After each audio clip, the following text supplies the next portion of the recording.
Sir আপনি sir madam দেখে ফেলাইবো তো।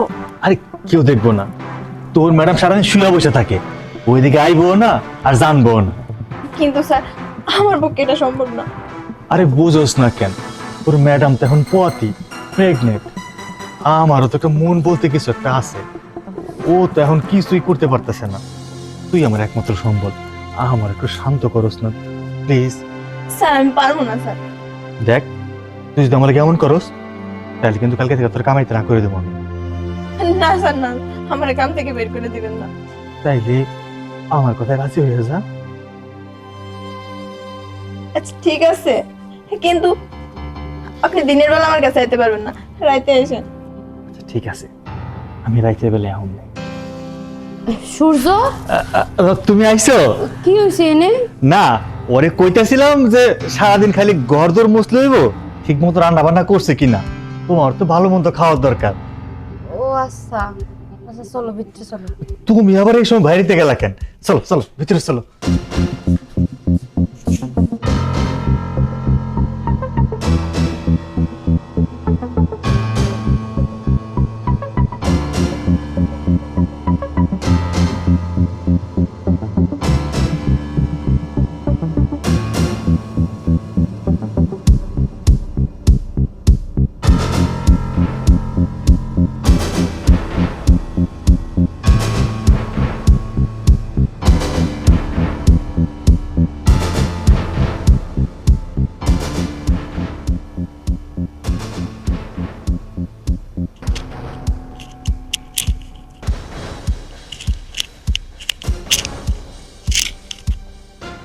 এই ঝুম, ঝুম, এই কি উঠিস না? আরে স্যার আপনি এত রাইতে? কেন তুই ভুলে গেছোস? এমনি বেলা যে কইছোস তার রাইতে আই, হ্যাঁ এই জন্য তো রাইতে আইসি। স্যার আপনি এত রাইতে ম্যাডাম যদি দেহে আমরা তো মাইরে গেলাইব। আরে তোর ম্যাডাম নাক ডেকে ঘুমাইতেছে, ওর চিন্তা বাদ দে, এখন উঠবো না, দেখতেও পারবো না। এখন তুই আমার সময় দে, তাড়াতাড়ি কাম শেষ কইরা খেলে কে হইব। আমার কিন্তু লজ্জা লাগতেছে। তোর কিসের লজ্জা তোর?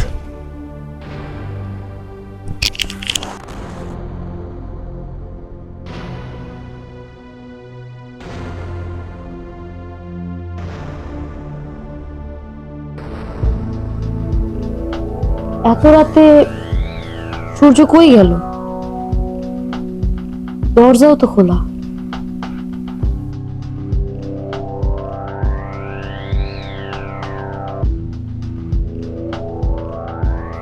সূর্য, ছি সূর্য ছি, তুমি এতটা নির্লজ্জ বেহায়া, তুমি কাজের মেয়ে লোভ সামলাতে পারো না? আমার কোনো দোষ নাই, মানে ভুল করে। ভুল কইরা তাই না? হ্যাঁ সবকিছুই ভুল। হ্যাঁ আমার চোখের দেখা ভুল তাই না?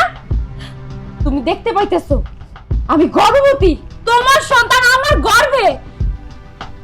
মাত্র সামান্য কয়টা মাস তুমি তুমি নিজের কন্ট্রোল করতে পারলে না? হ্যাঁ আমার এখন ভাবতে লজ্জা লাগতাছে, তোমার বাচ্চা আমার গর্ভে। এই নিজুম, তুই আমারটা খেয়ে আমারটা পরে আমার স্বামীর সাথে এক বিছানায়, ছি তোর কি লজ্জা করলো না? আমার কোনো দোষ নাই ম্যাডাম, সব দোষ স্যারের। স্যারে আমারে বলছে আমি যদি স্যারের কথায় রাজি না হই স্যারে আমার চাকরি থেকে বাইর করে দিব। আর আমরা যদি চাকরি চলে যায় খামো কি? মা বাবা অসুস্থ, ওদের চিকিৎসা করতে পারবো না, তাই তো আমি বাধ্য হইয়া স্যারের কথায় রাজি হয়েছি ম্যাডাম। আমার ভুল হয়ে গেছে, আমারে ক্ষমা করে দেন। তোর কোনো দোষ নাই, তোর দোষ দিয়ে কি হইব?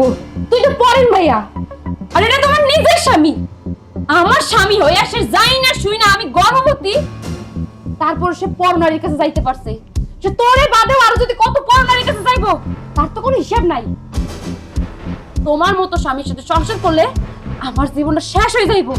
জানি না আর কত নারীর কাছে তুমি গেছো, তোমার মতো মানুষের সাথে আমার সংসার করা সম্ভব না।